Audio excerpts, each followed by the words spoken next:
the spouse. You know you love them, but you need to say it again and again.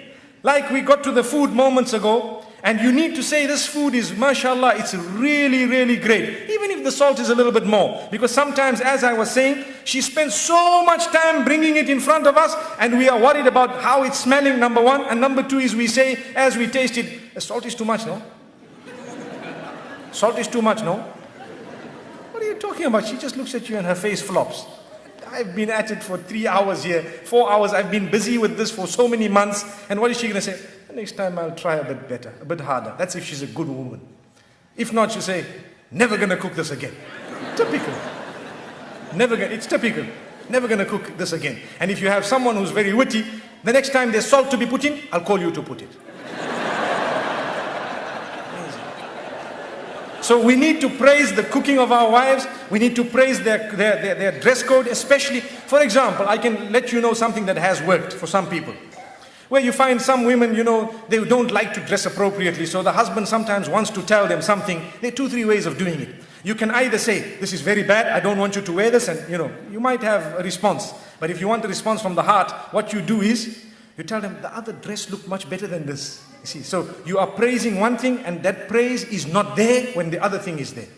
So you have told them in a way that this is what I really love. And go beyond the limits in praise. That's your wife, don't worry. You can say whatever you want to. MashaAllah, in terms of goodness. Like the food, when you eat, even if it is a little bit this way, that way, just praise it, MashaAllah. See what it is. Praise the effort at least, MashaAllah, Let me tell you what has happened once. The Imam in the masjid said, you need to praise the cooking of your wife, just like I said now. So the man went home and he had this meal and he was looking at it and looking at his wife and smiling and all happy, MashaAllah, and excited and everything. And when he finished, he says, oh, it was awesome. And the wife says, what? I've been cooking for you for 21 years. You never said that. Today when the food came from the neighbor,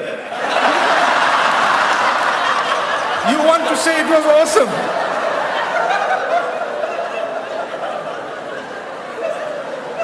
So he says, oh, I'm sorry about that. I didn't know. Go home and praise the right people. Say good words to them. It will solve most of your problems. Utter the good words and protect your tongue from saying sweet words to those whom those words are going to pierce their hearts, and they are not going to be able to do anything halal about it. Remember what I've said. What's the point of going to someone whom you know already that you've already got your quota of 4 wives, mashallah. So you're sitting and you're happy. And you go to someone else and you tell them, oh, I love you, you're so beautiful, you're so nice. And oh, wow, nobody's told me that before. Wow, so lovely, and so on.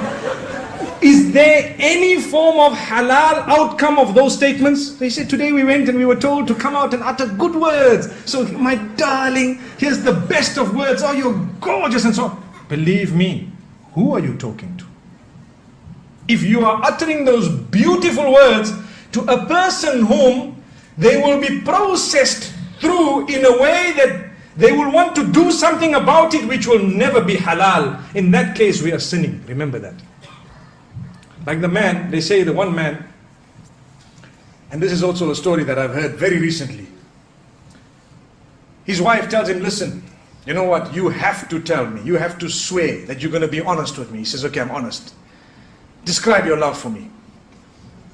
So the man says, he thinks for a moment and he says, you know what?